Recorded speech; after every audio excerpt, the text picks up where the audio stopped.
పరిశుద్ధ గ్రంథం ఛానల్ వీక్షిస్తున్న ప్రతి ఒక్కరిని దేవుని పేరిట వందనాలు తెలియజేసుకుంటున్నాం. ప్రేమ, సంతోషము, సమాధానం సదా మీకు తోడేండి నడిపించిన గాక. నిన్నటి దినాన యెషయా గ్రంథం 54వ అధ్యాయం చదువుకున్నాం. ఈరోజు యెషయా గ్రంథం 55వ అధ్యాయం చదువుకుందాం. దప్పిగొని వారలారా నీళ్ల యొద్దకు రండి, రోకలు లేని వారలారా మీరు వచ్చి కొని భోజనము చేయుడి. రండి, రోకలు లేకపోయినను ఏమీ నీయకపోయినా ద్రాక్షరసము పాలను కొనుడి.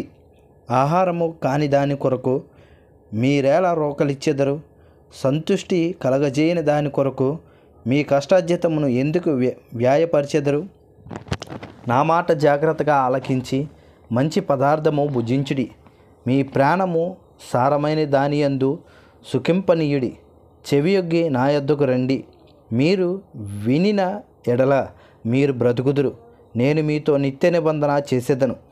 దావీదునకు చూపిన శాశ్వత కృపను మీకు చూపుదును.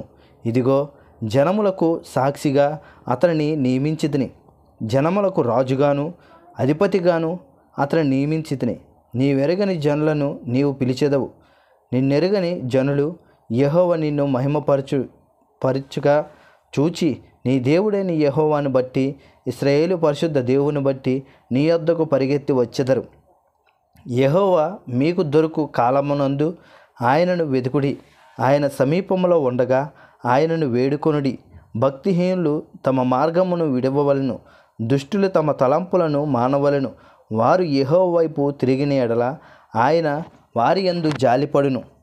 వారు మన దేవుని వైపు తిరిగిన ఎడల ఆయన బహుగా క్షమించును. నా తలంపులు మీ తలంపుల వంటివి కావు, మీ త్రోవలు నా త్రోవల వంటివి కావు. ఇదే యెహోవాకు. ఆకాశములు భూమికి పైన ఎంత ఎత్తుగా ఉన్నవో మీ మార్గముల కంటే నా మార్గములు, మీ తలంపుల కంటే నా తలంపులు అంత ఎత్తుగా ఉన్నవి.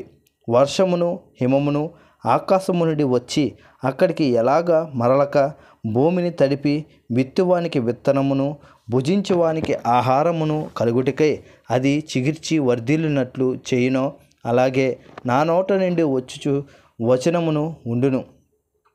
నిష్ఫలముగా నా యొద్దకు మరలక అది నాకు అనుకూలమైనదని నెరవేర్చెను.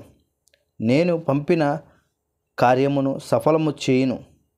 మీరు సంతోషముగా బయలువెళ్ళుదురు, సమాధానము పొంది తోడుకొని పోబడుదురు.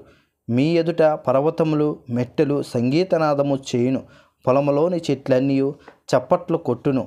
ముండ్ల చెట్లకు బదులుగా దేవదారు వృక్షములు మొలుచును. దురదగొండ్లు చెట్లకు బదులుగా గోంజి వృక్షములు ఎదుగును. అది యెహోవాకు ఖ్యాతిగాను ఆయన కొట్టివేయబడని నిత్యమైన జ్ఞాపక సూచనగాను ఉండును. ఇంతటితో యెషయా గ్రంథం 55వ అధ్యాయం పూర్తయింది. రేపటి దినాన యెషయా గ్రంథం 56వ అధ్యాయం చదువుకుందాం. ప్రేమ, సంతోషము, సమాధానం సదా మీకు తోడైండి నడిపించునుగాక. ఆమెన్.